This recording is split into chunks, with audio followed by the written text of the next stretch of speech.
Let me tell you a story. It's about medicine and control. In the 21st century, pharmacy became the dominant medicine, as it appeared to be. Yet,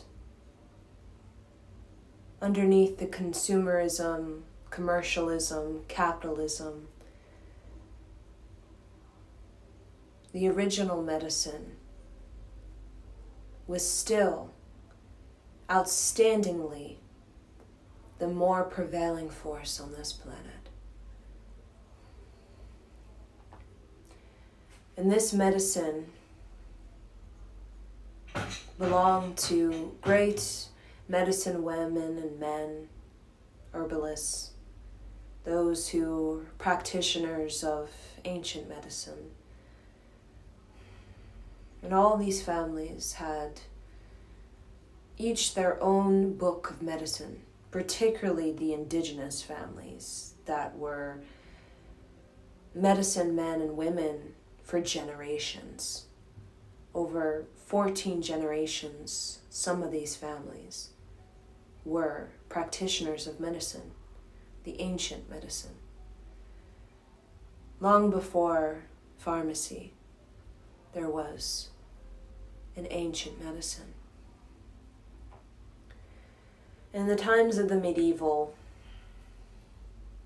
this medicine was considered witchcraft. It was considered spells. It was considered voodoo. It was considered unethical. Pharmacy made it to be this ritual that involved conjuring spirits and exorcisms and made it theatrical and quite eerie, making it unattractive and barbarian. But this ancient medicine was nothing like that. It was calm, it was peaceful, it was about plants, it was about nature, the study of life, and about preserving the knowledge so that future generations can be independent and know their environment, know the ecosystem, know the plants, know the animals, know the remedies that can save their lives from viruses and bacteria and injuries. Pharmacy took great attraction to these medicine men and women. Pharmacy was built on the books that either were stolen from the great elders and the tribes of North, South America, places Middle East, China, Europe, places all across the world where there were these women and men that were preserving generational study of nature and medicine. And they were seen as the doctors of the tribe or the doctors of the town because they had this miracle worker in them. They understood about healing. And they taught this healing through plants and nature. And pharmacy saw it as an opportunity. So going to these remote places, these tribes, these villages, these towns, in search of these elders that had a long-standing generational medicine practice. And elders would share generously the medicine practices to these foreign men that would come from distant lands, seeming curious, wanting to know about these plants, wanting to know about nature and how nature heals us. And they gathered a lot of knowledge from different lineages, of medicine practice. And of course, they created pharmacy with their own concoction of the medicine. And it became very successful. And as humanity began to move more into the 21st century, where there seemed to be a lot of illness, sickness, that is beyond just a fix, beyond just a prescription, a pill. It had to do with a disconnect with nature that was causing mental illness, that was causing split personality, causing all these disorders, all of these arrhythmias. And the medicine was like seeing the body as a machine, because pharmacy was an industrial revolutionary era.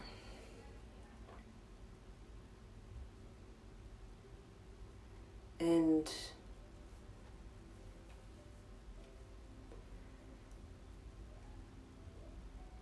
the pills were helping. It was relieving pain. But it didn't relieve the deeper pain, and that is the disconnect with nature. And only these ancient medicine would be able to provide that healing. Because it saw the body as more than just a machine. It saw it as a part of the bigger whole. Something very indigenous, something very spiritual, something beyond Darwinism, beyond the logical mind of the colonialists, beyond consumerism, commercialism, capitalism. It had to do with humanity and its connection to its earth, to its humanness, to others. It had to do with emotional well-being, emotional fulfillment.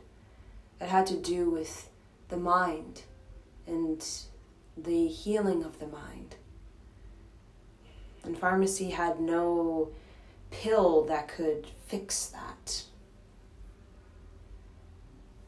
So humanity began to turn more towards health and wellness.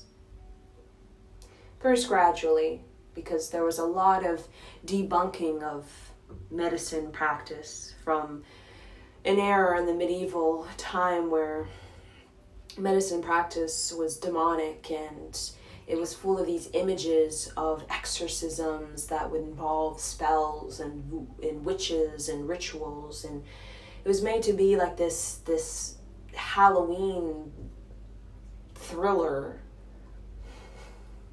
but none of it was accurate to the real medicine practice and the medicine practitioners that were very much balanced, very grounded, very emotionally mature, very humble, and very excellent in their mind, very brilliant, very knowledgeable about nature, about the universe, very wise, great elders. So as humanity turned more towards the medicine practice, by this time, there are many medicine practitioners who are part of the lineages, but there are not many, as a lot of the lineages have been forced to end their medicine practice by the pharmacy because they were seen as rivalries. And pharmacy did not want anything to possibly destroy it. So they forced a lot of the medicine practitioners to stop their work. But many still continued in private, hiding their medicine practice out of the public eye. But as humanity was moving more towards this desire for this homeopathic, holistic approach, seeing the body as a connection to a greater whole, and seeing that the body is also that greater whole at the same time. This kind of spiritual healing, this spiritual remedy that would be experienced through the understanding of the plants and the nature.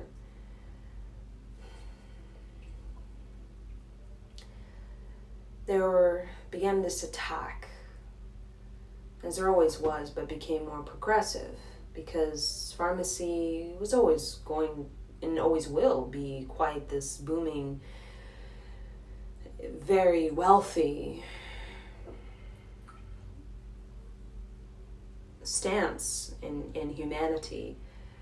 But this ancient medicine would always and continue to always prevail. And pharmacy wanted to destroy it, to eliminate it entirely. To eliminate so that there would be no rise in the future to come. And that the pharmacy would be the only thing that would have the medicine practice and the teachings and the knowledge of the great elders belonging to the indigenous. And that meant they had to remove those elders, had to stop them, had to end those lineages. And they began to hunt these lineages. And this is where the story of a young medicine woman of Peru, quite brilliant, quite a healer, belonging to a very outstanding lineage of medicine women and men throughout 17 generations. Very, very powerful. And this young girl was seen to be the medicine woman of the new era, because she understood the 21st century and the technology, and understood also the downfall, the crises, and the great disconnect, the great desensitization, and the great pain of humankind in this new era, and the great behavior and habits that were creating a lot of destruction. So she majored in psychology and studied alongside her grandmother plant medicine. And her grandmother was this medicine woman is hidden in plain sight. In the community, everyone knew who she was, but to the world, she was kept hidden, kept private for her own safety and the safety of her lineage.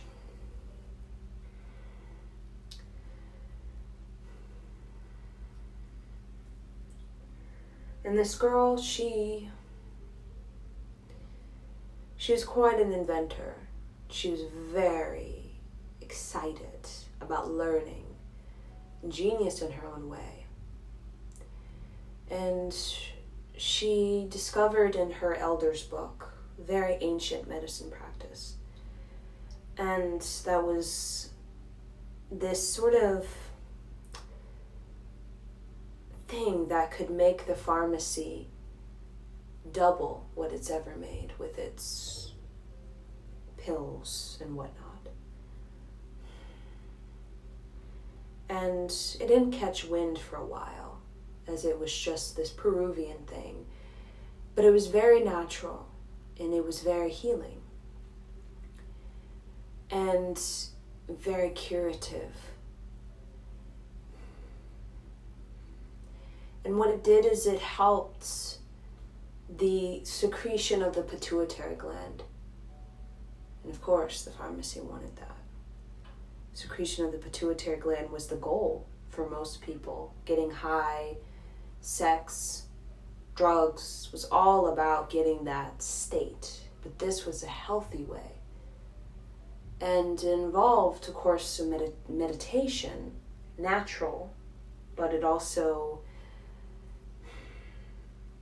was like very organic, yet very supportive of the mind and the replenishing of the gray matter in the brain, and actually helping to rehabilitate the brain from major disorders and dysfunctionality.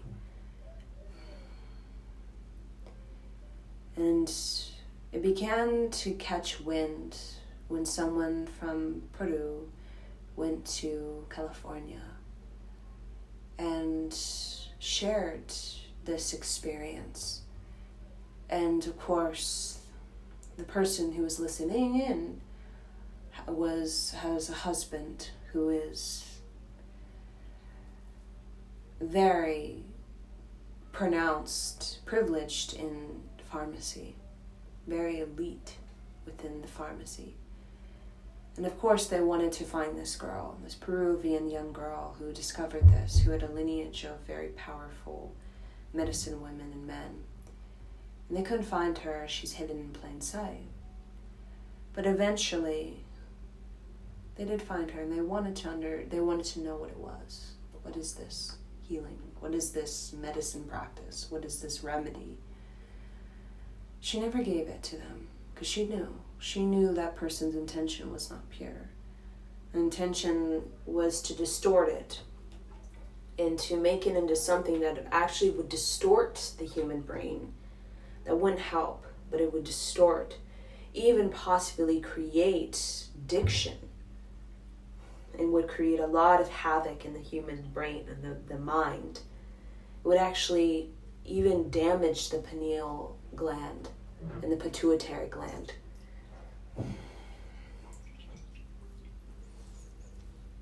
So of course, it was polite asking, it was polite wanting to know, and then it became a lot more sneaking around, trying to find books with written handwriting in it, find other people who might know, relatives, cousins, friends.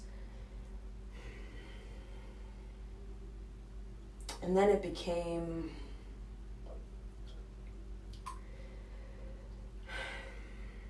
that this girl,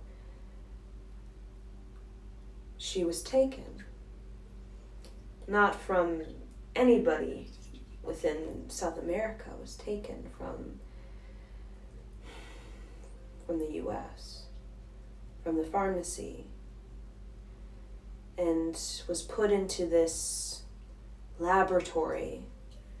Very odd. It was not natural. It was like a laboratory of madmen making these concoctions, and it felt all inorganic and distortive and obsessive, and it felt so much about profit than health.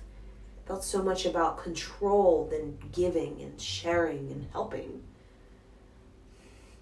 And she had to recreate this remedy because they wanted it.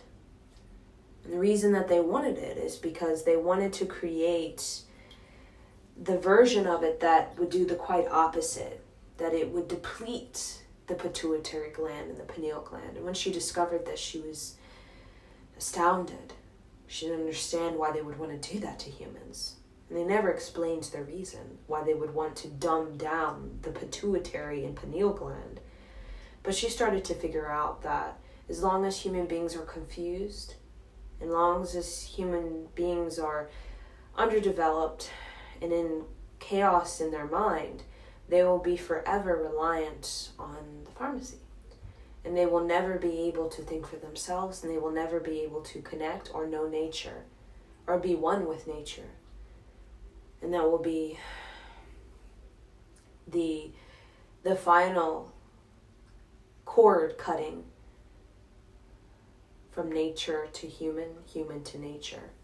And that will spin humans into transhumanism, into centuries of human beings becoming artificial intelligence, unnatural, inorganic, and that will destroy the human soul.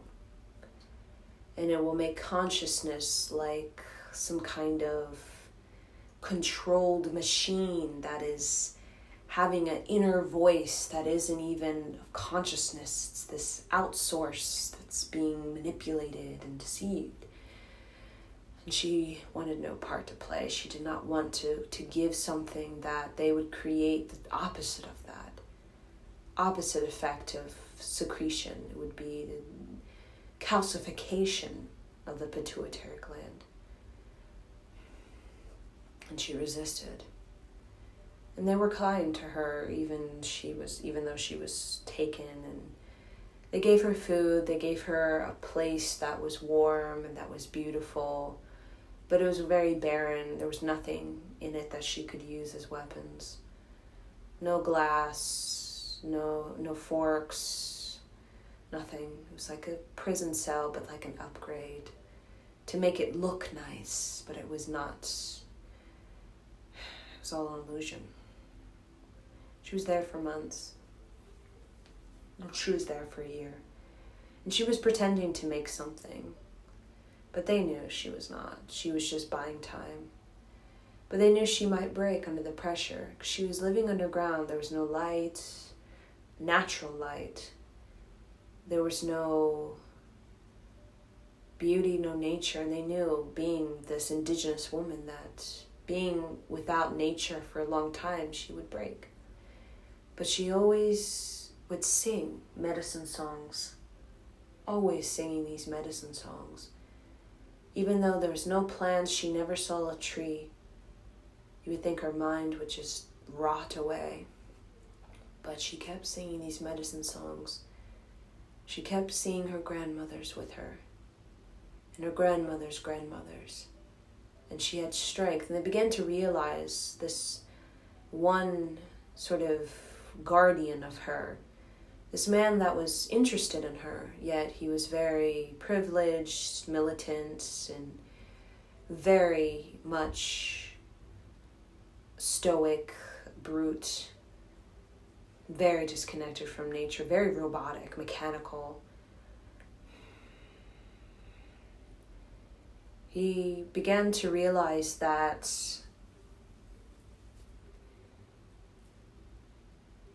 it's not just the medicine, it's not just the remedy, the plants that you bring together to create some kind of antidote or some kind of painkiller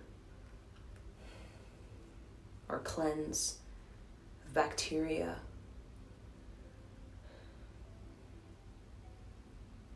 That it had to do with that connection to nature, that connection to the plants.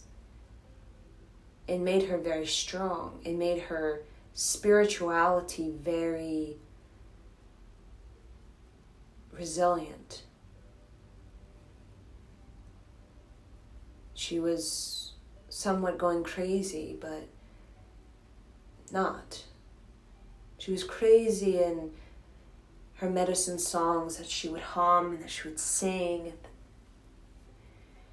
it would go on and on and on, but she wasn't crazy. She was sharp. She knew what she was doing. She was saving her mind. She was protecting her mind by filling her mind with all the medicine songs that could save her from the craziness that would want to come in and fill her with doubt and fear and anger and resentment and hatred.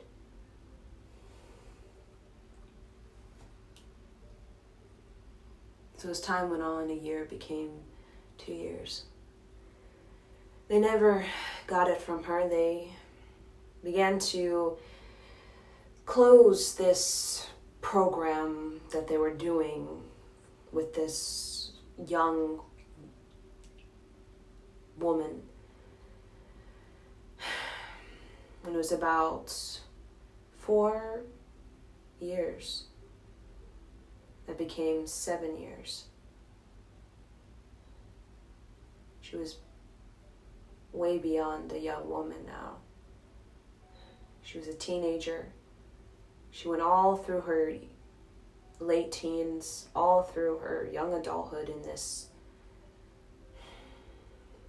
thing, this experiment, this trap, this pharmacy program to get this $1 trillion pituitary glandule secretion that would help your mind and your brain But it was quite the opposite, because the latent effects would do the opposite over the course of 5-10 years. It would actually dull the gray matter, deplete, and it would actually calcify the pituitary gland, causing major confusion in the mind and creating a major disconnect. And that's what they wanted, humans not to think for themselves. So they would willingly go into transhumanism and become this mechanical human that has no feelings. And with no feelings, no sovereignty, and become just a factory belt of humans that give their body away to someone else willingly. No medical freedom, because you're dumb in your mind. You have no intelligence. Therefore, you willingly use your own body for something that doesn't give you life, doesn't give you greater humanness. And she spent so much time wondering why would such people do these things? She began to realize that these people they're stuck in a power struggle. They're stuck in these matrix they've created where they have to have control. They're stuck in this self-preserving madhouse. They can't get out of it. They don't know how, and they don't want to. They're addicted to their distortions, their obstructions. They get some kind of fix off of it, some kind of high, but they're trapped in it. They just will never be able to reach their full potential, because they'll continue to be in this false prophet, this false god, this lies to themselves. And she would tell them, she would stare them in the eyes when they would come visit once a month. She would tell them their lies. She would tell them their problem, which had to do with their humanity, and that taking away their feelings is not the right way to do things. You may be logical, but without emotional, you do not have creative intelligence. You do not have nature. You do not have spirituality, and you are not free. You are bound to this world. And when you die, you will be bound to this world, never to leave. And it's not a life that's free. You may think you're free in your wealth and your control, but you're not free. Because everything dies, everything changes. And if you can't change and you can't progress on a spiritual level, you will always be behind. You will always be in this false attempt at succeeding by forcing things. But you'll never feel rest. You'll never feel depth, insight, intuition. You'll always be strained, and that will make you always unnerved and in this deep loss of your connection to nature. No matter how many things you steal or you take or you learn, the knowledge won't give you wisdom, because it's your attention. It's the purity behind your intention that gives you that.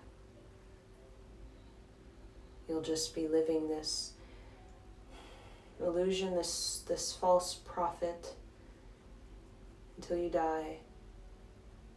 And your immortality pursuits can't even fight off death. And these men and women would be shaken up, but they're so emotionless, so disconnected from nature, more so than anybody, that they don't believe her. They're stubborn. They're stoic. They're unmovable. They're aggressive in their fixation, in their control, in their unchanging mind. Very limited, very entrapping, very restricted. So they let her go. 2 years became 4 years, became 7 years. They took interest elsewhere, and when she returned, she realized that her lineage has been nearly destroyed. Grandmothers have died. Cousins nowhere to be found. Parents surprisingly die in a car accident. All alone. And when she would pursue the other elders, they were all gone as well. Surprisingly, they committed suicide. And she knew that was not true, because these elders, these teachers, were great sages, were great healers, and wanted to help the future generations preserve these sacred teachings. And they were the last of their lineage.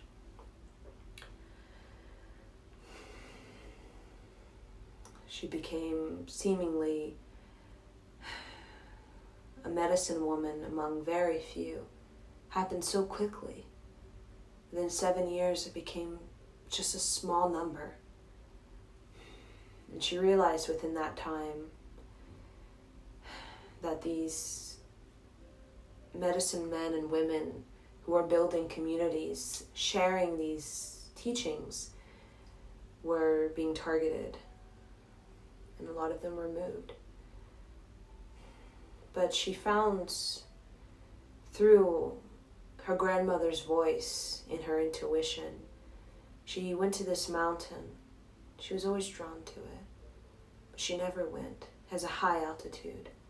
And she went, and she found this cluster of medicine men and women that were all went to the same place, led by spirit, led by their indigenous ancestors. And they all were part of these lineages. Some North America, all the way from Canada, all the way to Argentina and South America. Others from Australia, Russia, Middle East, India, Africa. But they all came to this place, this mountain. They all had a vision of it.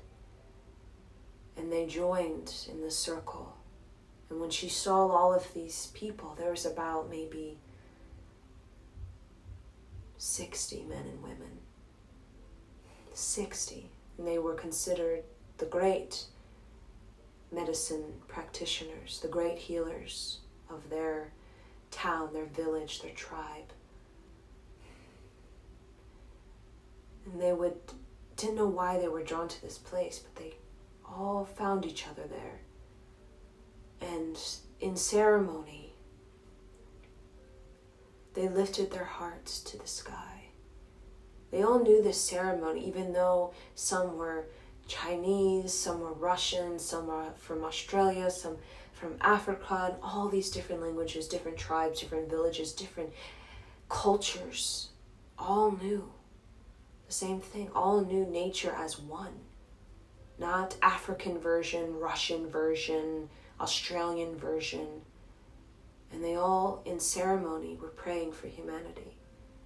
With the hearts of pure intention and the hearts of these medicine women and men truly connected to the earth, they created this energy vortex. And this energy vortex, like a satellite, a huge, one of the largest satellites that was created through their own intelligence, not a machine. They transmitted all of these teachings out into the earth, out into the ethers, out into the ice of the north and the deep south. They transmitted it into the rock of the mountains, the deserts. They transmitted to the lush mountains, the rivers, the lakes. They transmitted it everywhere. All of their lineage, the medicine heart, the healer. And they knew people would receive this, people would feel it, people would intuitively be able to download it through their own potential in the mind, the unlocking of the mind, and that many humans would be able to do this in the future. And that with this transmission through their powerful lineages all coming together, the whole globe would be able to access it. And even if the medicine women and men, if they all died right then and there, human beings would forever have the sacred teachings of the medicine man and the medicine woman. So when the future would come, when transhumanism and pharmacy would be this industrial revolution to an extreme version where humans has lost its emotionality, lost its spirituality, and is filled with this mechanical version of nature, of human contact, human connection, there would be those humans who would be able to feel the whisper of earth, to feel the soles of the feet, the heartbeat, and would be able, through their intention, retrieve the sacred teachings of the medicine men and medicine woman from the earth, from the sky, from the desert, from the ice, from the river, from the forest.